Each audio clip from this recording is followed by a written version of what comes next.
A single act of kindness, though well-intentioned and innocent, changed the course of her life forever.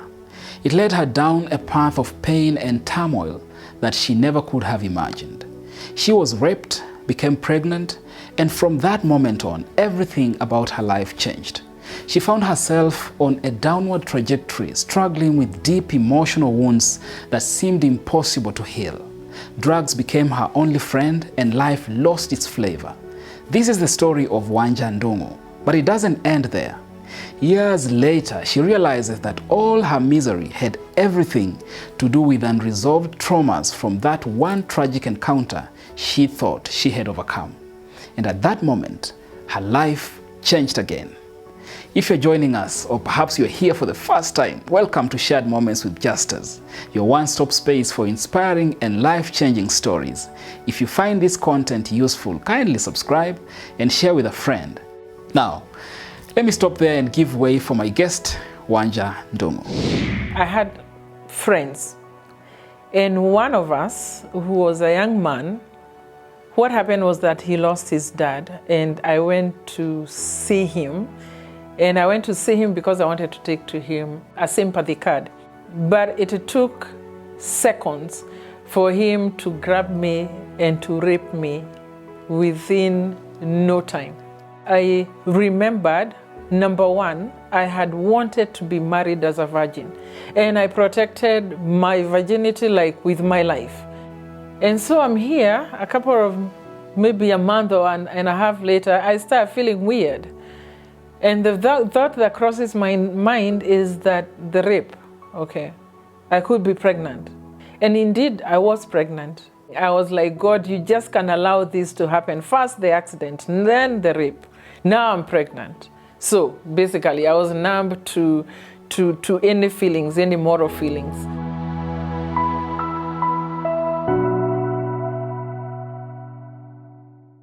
My name is Wanja Ndungu. I am a counselor by profession, a nurse as well, and a trauma healer. My story comes from a journey of rape.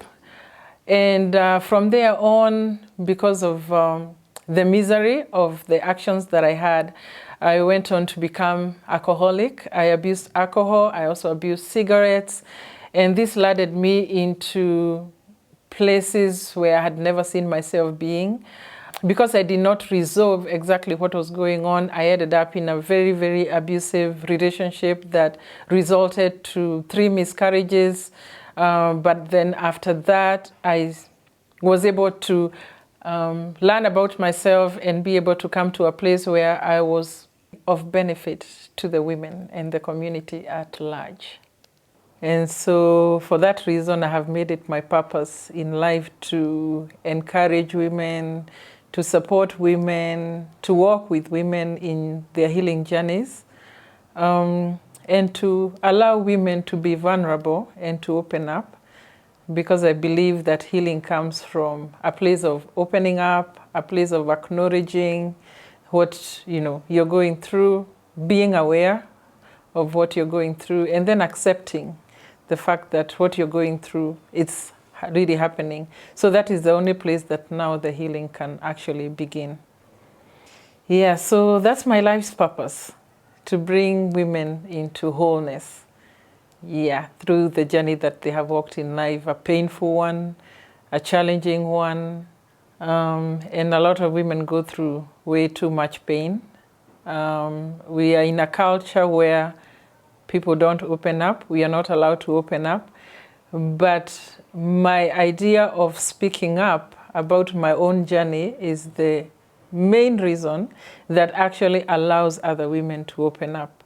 And I find it, for me, very fulfilling that my story helps women open up and discuss about issues they've gone through.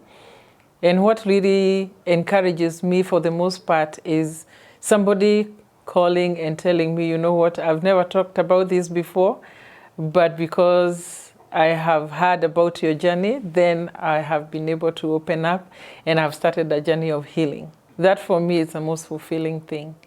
because what happened is that I realized I had gone through so much rejection, people talking about me behind my back, people saying things. And for that reason, I lived a life where I was afraid. But then when I was able to open up, I realized that I actually got power over them, because it makes you feel, you know what, I have let you know exactly what I am, and what it is like, and what I have been through. So I kind of just take that power away from you and own it, because you no longer have, the upper hand in talking about, what I've been through or talking behind my back. I have brought it out, so it is my power. I am a second born, born in a family of 4 siblings, and born in a very strict Christian home. I must add, the strict Christian family. So growing up as faithful Christian girl and walking after my parents' footsteps. So I loved God from a very tender age. And going to church, I was able to actually become a born-again Christian at 13 years old. Just when I'm getting into my teenage years, then I have identified with God. And I cleared high school when I was still a good Christian girl. And there's something that they say where when you have value, there is a way, now that I know that I didn't know then, there is a way that the enemy looks for you. I was brought up in a Presbyterian church, but I also went to a Pentecostal church. And from going to a Pentecostal church, I wanted to be a Pentecostal. So I moved from Nyeri to Nairobi so that I could go into my college. And I had the freedom, away from my parents, to join the church that I wanted. So I joined Nairobi Pentecostal Church at the time, now the CITAM. And it was good. And I enjoyed the fellowship and all that. And so I joined a mission group, which was very, very active at the time. We were actually the first people. We were 7 of us who started the mission group at CITAM, which is still there today and has helped start a lot of churches all over the place. So at that point in time, that is when I was at Nairobi Pentecostal Church. That is when the enemy started now looking for me. And the first incident, the first traumatic incident, was having an accident that happened just right outside the Nairobi Pentecostal Church. And after that, I was like almost bedridden for like a year. And that kind of affected my spiritual life. I was not as strong as I was before. Because for one, I was like, God, why did you allow that to happen? And that I was actually going to church. We were going for like a prayer meeting so that we could go to a mission in Kisumu.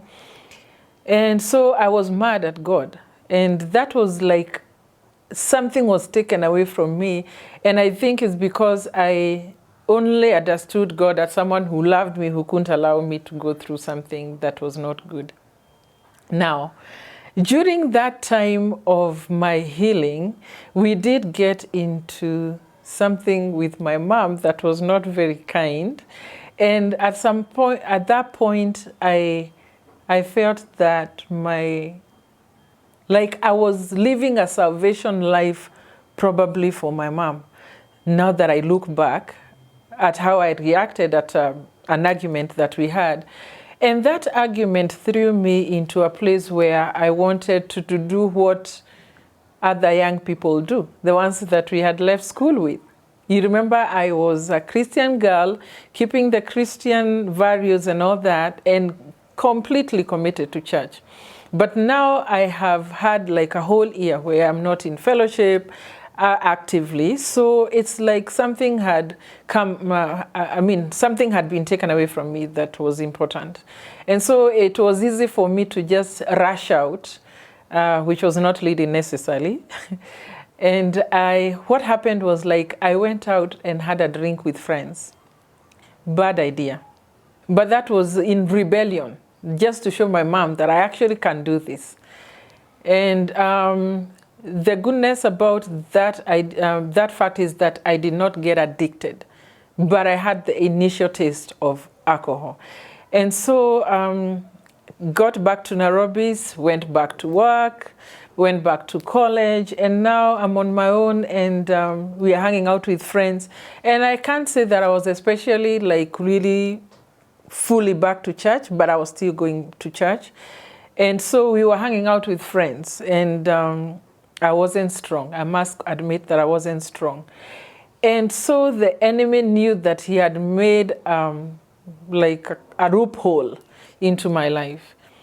And so during that period of time, I had friends. And one of us, who was a young man, because he had cleared school at the same time that we had cleared, now we are about, how many years? 4 years out of high school. And this young man was one of us, but I was thinking he's a boyfriend of my friend. So I was comfortable around him. But little did I know that he would turn my life around. What happened was that he lost his dad, and I went to see him. And I went to see him because I wanted to take to him a sympathy card. And this is the one point in my life that whenever I've shared about this story is the place that has been attacked the most, and the place that I have been told things that I did not appreciate, and I have been judged. Because the question is why I went to take to the guy a card. And I went to take to the guy a card because I'm that kind of a person who likes to sympathize with people who are going through something. And so I did. And he was living in the hostels. I was living in apartments in high rise. And he was in Pumwani hostel. So when I went to take a card to him, he actually asked me in, which was not usual for guys to allow women into their hostels. But I went in, I was very innocent, a girl who has never practiced these very many things. And so the guy allowed me into his room, but it took seconds for him to grab me and to rape me within no time. Now, there was no way I was able to defend myself because I never saw it coming. I just thought we are all friends, and I never saw. Well, I never even imagined. So basically, I was caught very off guard. And that moment happened. It was the number 2 most traumatic moment in my life. And I'm thinking to myself, what is this? Like, I got numb, technically. And it's because I remembered, number 1, I had wanted to be married as a virgin. And I protected my virginity, like, with my life. Number 2, it's because as we grew up, we only 2 sisters and 2 brothers. But the 2 sisters, we were always reminded by my mom that any other sin is outside of the body, but the sin of fornication is with the body. So I knew that is the one part, that is one line in my life that I was never going to cross until marriage, knowing also that my mom got married as a virgin. So it's something that I didn't want it for myself. So this has happened, and I have seen what he has done, and I have felt what he has done, and I am just literally numb. So we don't talk to each other. I put my clothes back on, and I walk out of the room, and I go into my room, and I cover myself, and I cry. And my mind was numb, and I was able to go back to work, and I cried through the night, but I decided that one I'm keeping to myself. Nobody is ever going to know. I'm not going to share it with anybody. And at the time, I was not even reasoning. I think my mind just went blank. And I actually decided to forget about that guy. Incidentally, it's like there were no more meeting him. I have no idea, but many years ago, but I don't remember us ever meeting with that guy again. But anyway, days went by. I was going to work, and Days went by. I have blocked this thing. It never happened. And so I'm here, a couple of, maybe a month or and a half later, I start feeling weird. And the thought that crosses my mind is that the rape, okay, I could be pregnant, okay. So I'm thinking, how do people find out if they're pregnant? So I had to look for ways to find out if I was pregnant. And indeed, I was pregnant. And that was the next nightmare, because I remembered my mother, and I remembered how strict she was, and I remembered how much I valued the fact that I was going to get married and have children. So this one was not adding up at all. At all. It wasn't adding up. I was not going to accept it. I was not going to allow it. So remember, I've opened the door for the enemy. So whatever decision is coming is not based on any morals or any God. It's just based on me, my feelings, my fears, and all that. So we are not friends with God at all. Absolutely not. We were not friends. He was nowhere close, no prayers, no church, no nothing. I was like, God, you just can't allow this to happen. First the accident, then the rape. Now I'm pregnant. So basically I was numb to any feelings, any moral feelings. So basically I talked to a friend of mine who was incidentally the guy's friend. And she told me, don't worry about it. You know what? We can take care of that. And indeed we did. But the truth is, as soon as that mission was accomplished, I lost my soul. And then I remembered alcohol.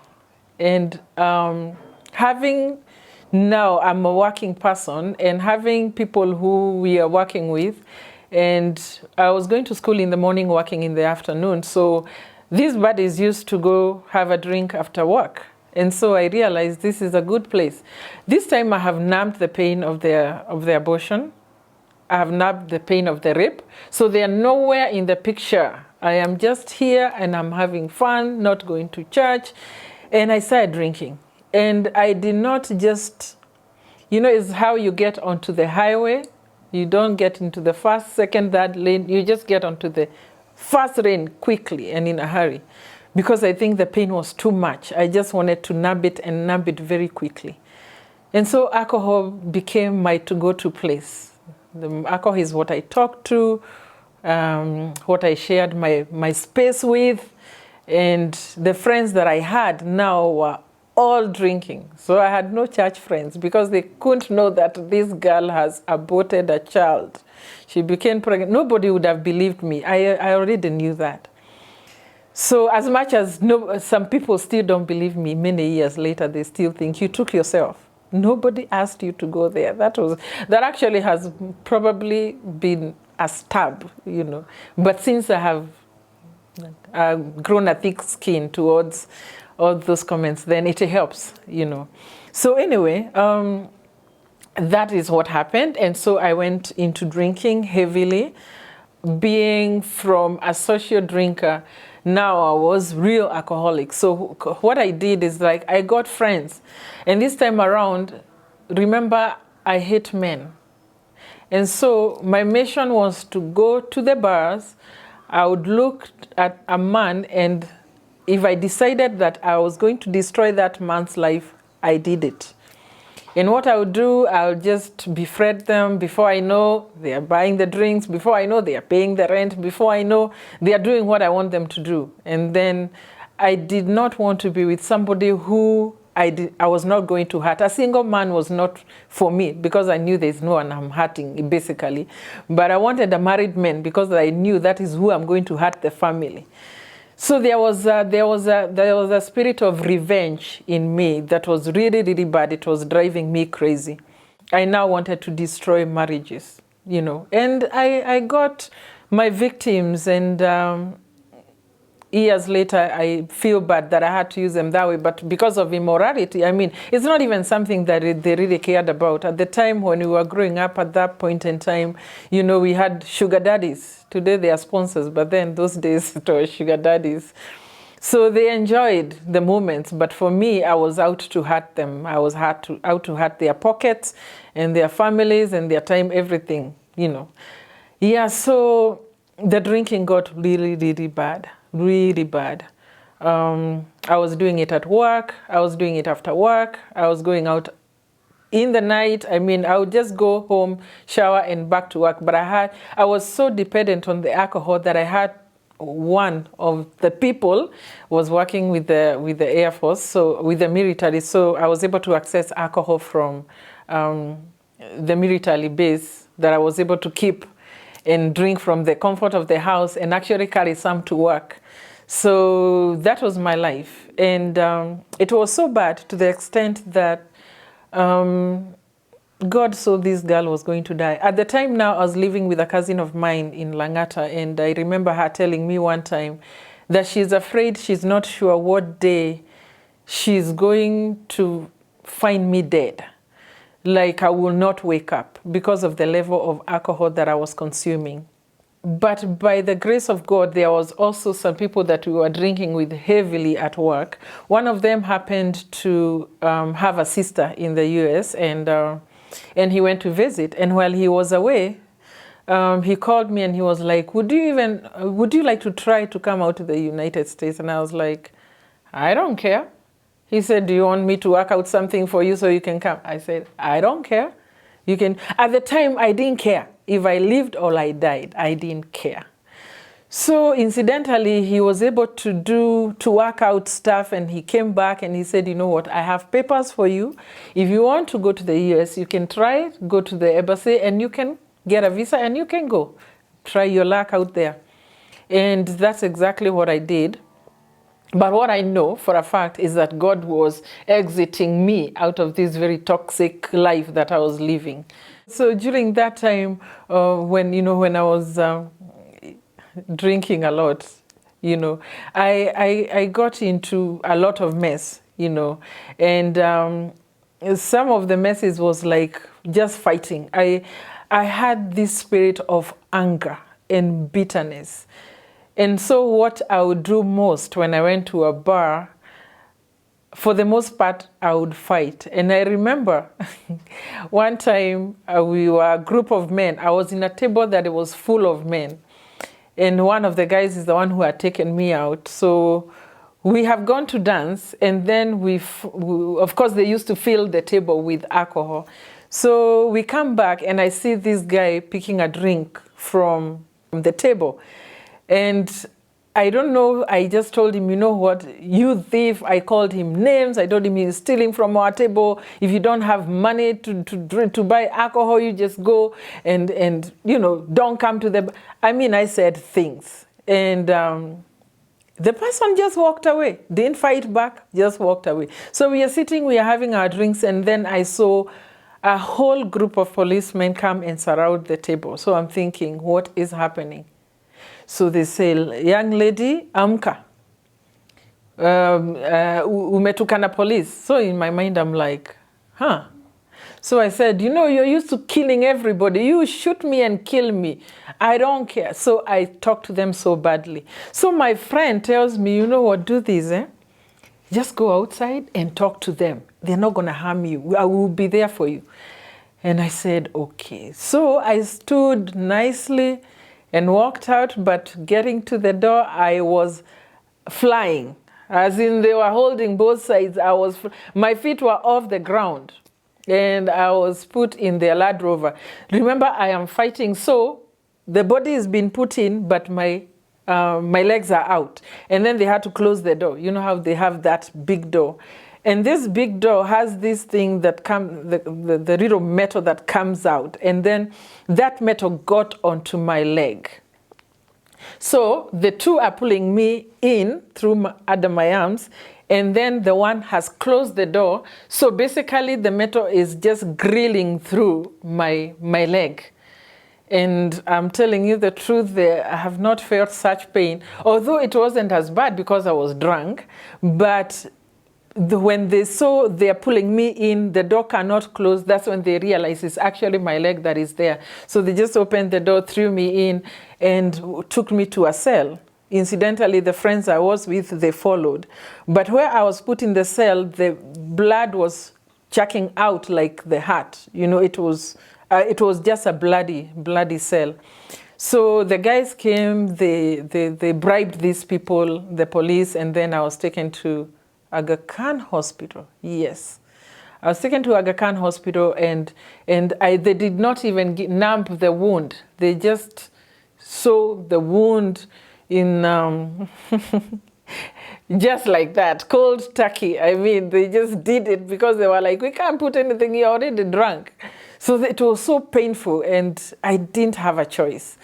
So after that, they dressed the wound. I went home, and I slept for a while, a little while, because now there was another guy who was coming to, it was the Valentine's weekend. There was another guy who was coming to pick me up so that we could go to Thompson Falls.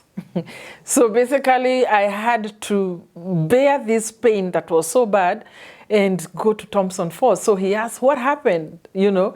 And I said, you know what, the people, we were getting into the bus last night, people were fighting, and the people threw me out, and they took me to the hospital. That's why now I explained. Remember, I was playing people. I was playing guys, so I can't say I was with a guy. So we went to Thompson Falls, and my leg here suffered a lot of pain for a long time. The right leg had a scar now from the accident. The left leg now had a scar from the police. And so that was a down moment for me, but worse moments happened over time. So worse moments happened over time when I left the country, and now I am out of the country, because I did get my visa. And even when I went to the embassy, I didn't care to the extent, I didn't even have money for a visa. So, you know, it was now at Mombasa Road, after the bomb blast. So they were on Mombasa Road. So I went there with just the fare, enough to get me there, do what this guy wanted me to do, get back home and continue drinking. And so by God's grace, I got my visa. So the counter I went to, I was told, okay, so how long are you going? I said that for about 1.5 years to study. I'm a secretary, so I'm just being sent there on some study leave. Okay, they didn't ask for no bank statement, nothing. The guy said, okay, go to the next counter, get your visa. And I got the papers, and I went to the counter where I'm supposed to get the visa, and I told the lady, hold on, these papers, just for 1 minute. So I used to know what guys have money. And at that time, if you had a cell phone, then you had money. So I just looked around, I saw some guy who was holding a cell phone, and I was like, wow. So I walked up to him and I said, I just got a visa. I do not have money. Could you lend me money and I'll give it back to you? He said, sure. And do you know the guy removed the 1,000 because I needed 700, 1,000 and his card. And he said, you know what, you can always call me. You can always bring the money to my office. And I said, sure. I went, paid. I went, I think we took a break, and then in the afternoon we came back. He was there, he had gotten his visa as well. And that is the last we saw of each other, because I tried going to his office. I never saw him. Even left the country, I never saw him. I used to call, and he would never pick up the phone. I kept the card for years, but I never got a hold of him. So I knew that was just God again. In 14 days, I was out of the country. Another defining moment was the day that I was leaving Kenya. The person who was supposed to take care of me decides that they have no place to keep me. So it's a morning. I'm supposed to land in San Francisco, and the people cannot take me in. So I have a few hours to decide, because the plane is in the evening and this is morning. So I have to decide where I'm going. So we called a cousin who was in Los Angeles and asked her, organize, how so-and-so can come and stay, because, the persons who are supposed to take care of her have changed their minds. So my cousin calls somebody, and the somebody says, yes, I will get her, but she can only be here for so many days. So long story short, I get to San Francisco airport, happy. I have landed, the land of milk and honey. And I'm walking, just around to just see, just feel the air and actually realize I'm just in a world like any other. So I arrived at 12:30, but I decided to call this lady at about 4 o'clock. I just wanted to enjoy. No hurry, just enjoy. And so I started calling her, and because I knew she wasn't far, that's what I'd been told. And I called her, she wasn't there. I called her, she wasn't there. About an hour, she wasn't there. Somewhere about 6 o'clock, that's when she picked up the phone. And I'm calling from a call box, which was a long process knowing how to call from a call box. And she was like, so your name? I told her. So you said you have relatives? I said, yeah. So how do you know them? I said, our mothers are sisters. So she goes on and she's like, well, unfortunately, okay, what's your plan? I told her, I'm supposed to go to this particular college, but the people I was supposed to stay with are not going to be able to accommodate me. So my cousin said that you will be accommodating me for a couple of days, and then after that, you know, I can organize myself. She said, well, unfortunately, I don't bring people into my house who sound like I have no plan. So I'm sorry, but I cannot pick you up. So this is now a time, now I am numb again. I don't know what to think. So I don't know how careless I was, but I had not carried the number for my cousins because I knew that I'm living here with this lady. So to cut a long story short, I was at the airport for 16 hours, from 12:30 to 6:30 the following morning. I was able to get a hold of my cousins, and they told me now the bus that can come from there to here, it takes 8 hours. So in the morning, I had to leave at 10 o'clock. I got the bus at 8. I was in Los Angeles. At about 9, I was in their house. And that was it. That was my beginning of the story. I landed there for 16th of October. 31st of that month, I got a job. And when I got a job, I was a nanny. So working there as a nanny, it was a couple, but they were separated because of issue. They were separated, but they had to live in the same house. The guy in the basement, the mom upstairs. The guy was an engineer. The wife was a dentist. So I had to take care of a 7-year-old and a 5-month-old baby. Technically, I was like the total mother of the 5 months. I slept in the same bed with her and took care of her. The mother was not concerned about these kids. The guy in the basement was a drunkard. And the wife, of course, went in the morning, came late in the night. So my alcohol habits started all over again. I was drinking and taking care of babies for the next about 2 months, November, December. End of December, my cousins decided, come back because you need to go back to go to school so you can be able to do something for yourself, which I did. And so I went back to school. I did my nursing, and I was able to actually go to school. It's kind of, I had a moment there where the drinking was not a real big issue because there were so many demands on me.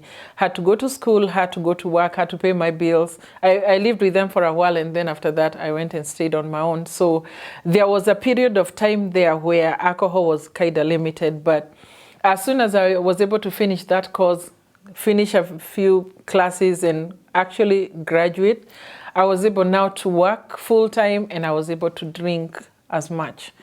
And it got so bad.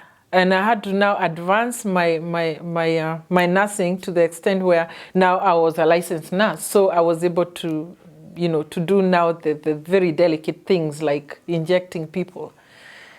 And I'll tell you the truth, now I was a functioning alcoholic. So basically, even when I was, taking care of the patients, I had to have a drink in my system. I couldn't drive without a drink. The first thing that I reached out to when I woke up was a drink. It kept me functional. I had to stabilize myself. After that, go to work. I had to stabilize. I had to have small doses of the same for me to actually be able to work. So I'm those people who chew gum, swallow toothpaste, mouthwash, everything, chew onion, just to disguise the smell. So I suffered a lot in that. I was a bitter alcoholic because whenever I went to the Kenyan meetings and everything, all I did was insult people. I was an angry, bitter alcoholic. And so people really didn't want to be around me. Many years later, I came to realize that the bitterness was coming from the pain that I had numbed many years ago. So I was projecting it to people who had no idea what my story was. And so I continued with that kind of life, and it got severe, it got severe. It got so severe to the point where now I started losing jobs. I lost my main apartment. Now, during this time, I allowed my parents, or I invited my parents to come visit me.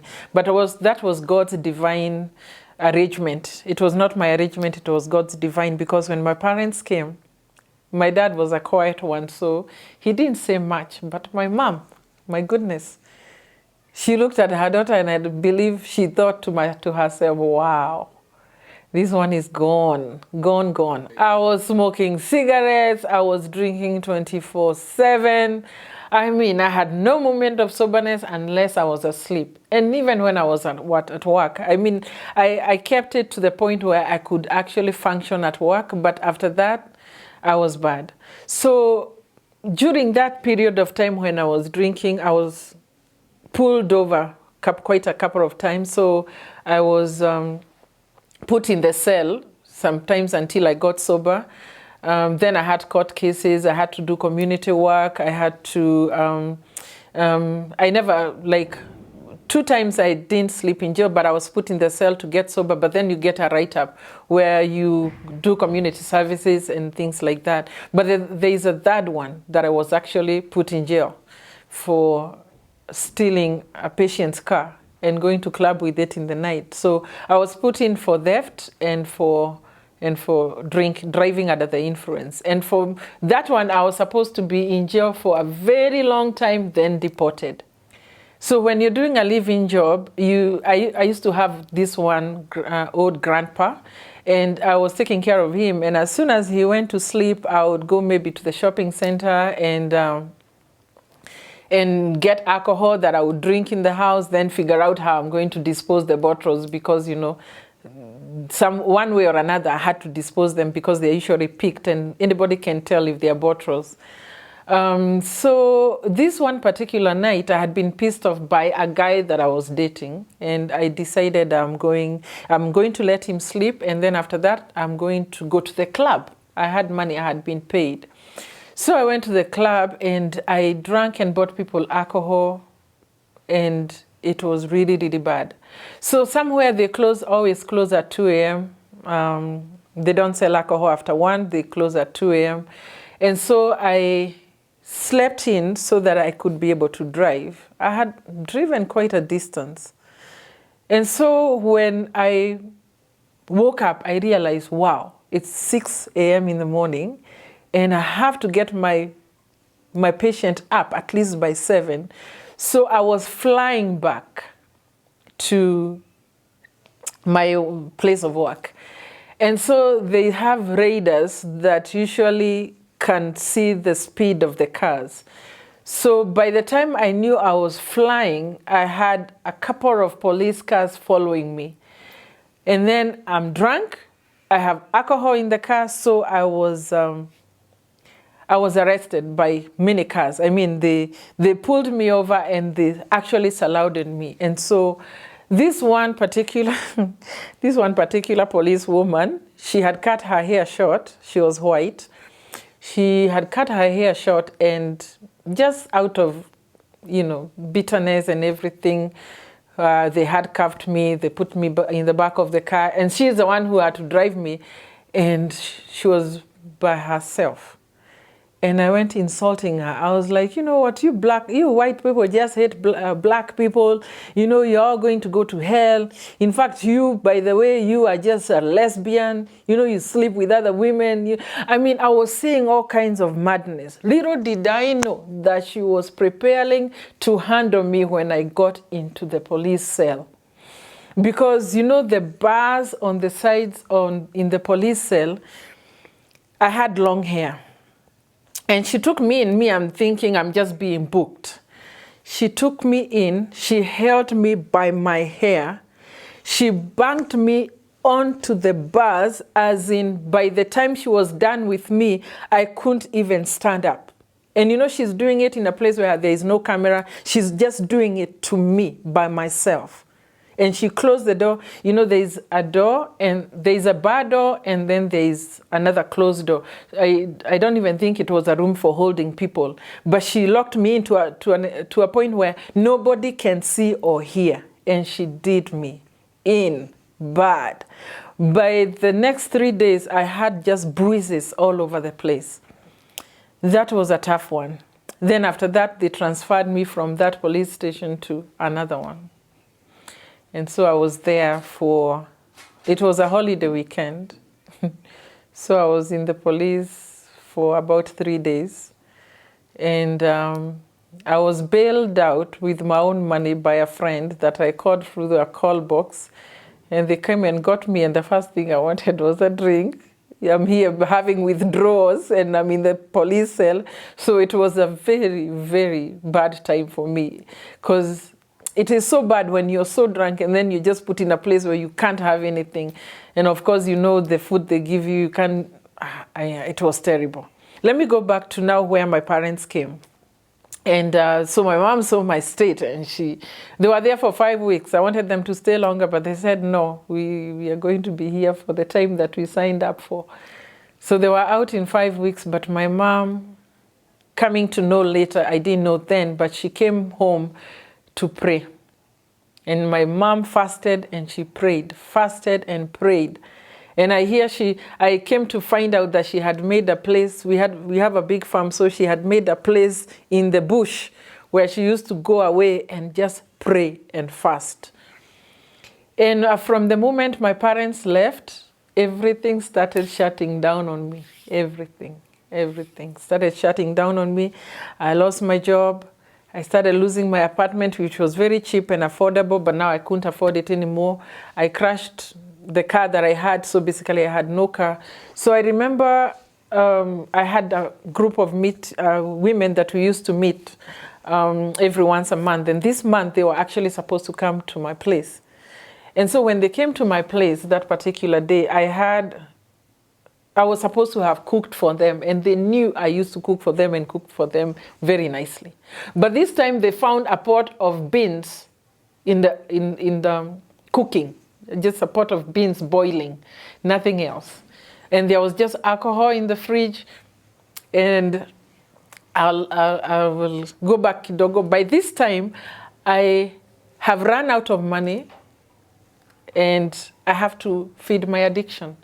So what I started doing, I started shoplifting alcohol. And so what I would do, I would go into the store, and the alcohol that they usually put, and it's not labeled, you know, the thing that is going to make noise when you cross the door, the ones that are on display for sales, yeah, the ones that are on sales. So I would realize, okay, these ones are not labeled, so I would take a big cut, like I'm really shopping. You know, this woman who is shopping all these tissue papers, like I have a family of 10 and unga and everything. The cart would be full, and then my bag is right there.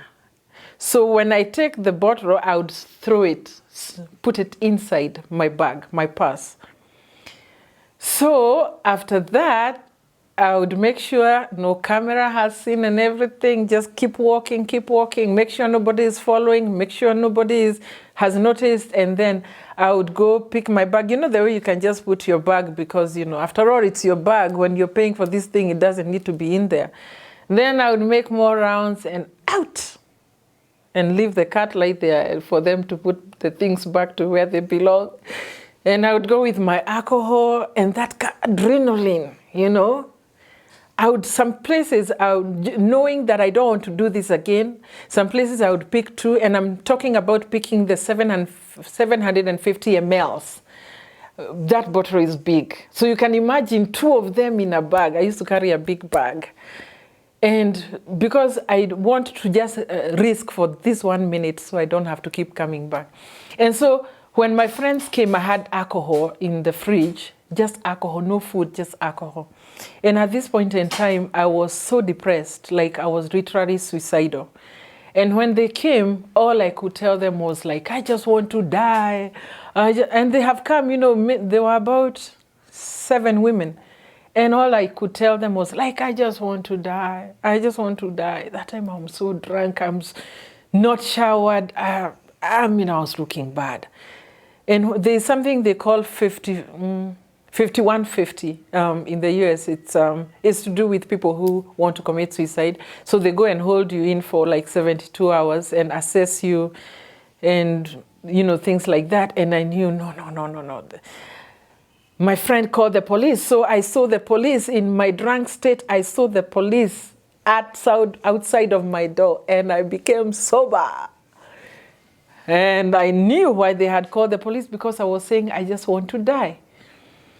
So when the police came, they were like, so ma'am, that's what they call you, ma'am. So what do you think is the problem? I said, there is no problem. I just got visitors and I'm trying to cook for them. So I don't think there's a problem. Why are you here? I actually asked them, why are you here? I was so used to the policemen, so I used to talk to them like my own buddy. So why are you here? Oh, we understand that you're going through this very tough time. I said, and? You know, I said, no, I don't know. I just know I'm in my house. I'm not committing any crime. I just want to try and cook for my friends, okay? So they realized, oh, I guess, well. So they went and told my friend, I think she's okay. I had sobered up. The sight of policemen used to just scare me. So I had sobered up. So anyway, so they left. So my friends, we didn't have a meeting that day. They just went and bought food. And we didn't have a meeting. They were just like, what is going on? They had never seen this side of me. So one of my friends, she gives me an option. She says, I tell her I've not even paid rent for like 2 months. And she tells me, you know what, there's 2 options. One, I can pay for you the rent for the 2 months as you try to fix yourself and get back, you know, working and all that. Number 2, we can put your things in storage and then you come and stay with us. She had a big family. And she told me, I'm giving you a couple of days to think about that. So the couple of days, I drowned my alcohol proper because I knew I have options. I can either go to her place or I can be paid for rent. So I'm good. So I got encouraged a little bit. And so I called her and I said, you know what, I think I prefer to come to your place. I think I'm better off, you know, with people. So I went to her place. We put all my things in storage. For me, it was a painful moment. I cried so hard losing that place. I'd been there for like 8 years. And I went to her place, and a couple of days down the line, I'm settled. I'm not drinking. I saw alcohol in her husband's room. And they left me in that room to sleep in that room. And I'm seeing alcohol. And I drank it.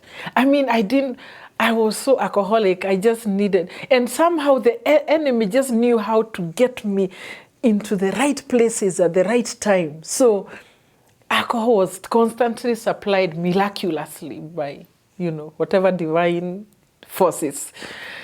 Anyway, I get to her place and I finished that alcohol that I used. She wondered where I got alcohol because she had cleared what I had with me. And when I came into her house, I had nothing. She wondered, but then she realized it's her husband's alcohol that I had drunk. So basically now from then on, I stayed, I got sober and all that. But then because I was struggling with the withdrawals, I decided to shoplift somewhere around where she was. And then a couple of days down, she realized that I was hiding alcohol. So one evening she comes, she goes upstairs, comes with the alcohol, holding it. And she tells me, here is your alcohol. I'm not going to pour your alcohol anymore. I will allow you to have it. Just leave my house. Just get out of my house. I'm not going to watch you die in my house. Go. At the time, I just took my car keys. I had a small car that had been given by a mechanic because I had crashed mine. So he had mine, I had his. And I just went to the car. I didn't carry anything. She just told me, out, just out. She didn't even want me to go upstairs. Out, just go. And I even, you know, because we used to leave the shoes outside, I just went into any shoe that could fit my legs, and I went out, picked my bottle, and then drove off. But I drove off to a place where there was the supermarket that I used to shoplift alcohol, because I didn't want to drive much. I didn't have money. And that is where I lived for quite some time. Probably, I didn't count the days, but I lived in that car for a while. No showered, no food. And so I was a skeleton, technically. Only alcohol was in my system. And so when I realized I'm really going to die, I decided to go to the same cousin who got me in when I first got there. So I drove up there. Thank God that I had enough fuel to get there. And so I walked into the office. I still knew where he worked. And I said, you know what, I'm here. And it's because I know I'm going to be dying. I just wanted you to have the information so you can tell my parents. And I'm telling you that it was the moment, my defining moment again. Because you know what? He looked at me like he stared at me. But then he came over, he gave me a hug. And he said, you know what? We can get through this. And I felt for the first time that somebody really cared, and I broke down and I cried hard. He asked me to go to their house, take a shower, and I did that. He said, we are going to get help. There was still some alcohol in the car. 3 days I stayed there. He got a rehab center, and we were supposed to go on a Monday. On Sunday, I drowned all the alcohol because I knew after 60 days, I'm not going to be using this, so I might as well finish it. So I went into the rehab. I was there for 60 days. And my next defining moment was now at the rehab. What they used to do, they used to bring in people who've gone through the same things that we've gone through so they could share their stories and we could relate with them. So this one particular woman came and she shared her story about how she was homeless for 13 years, used to run with her child around so that the social services don't pick up her child. And now the way she looked like, I was like, wow, I guess somebody can actually change. And as she was talking, that particular day, it was 7 days into the rehab. And as she was talking, I was crying, and I was crying so hard. And she looked at me and she said, I think there's something that you need to forgive. So when she looked at me, that is the first time it popped in my head, the rape.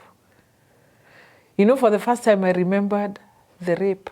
And I was like, you mean all these years I've been doing all this drama because of the rape? So, I mean, I remember the rape and I cried so hard. And she held me and she said, you need to forgive. So I knew all this time it was about the rape, that I decided to forget and bury and never remember. But it caused me to do things that I never would have thought in my life that I would do.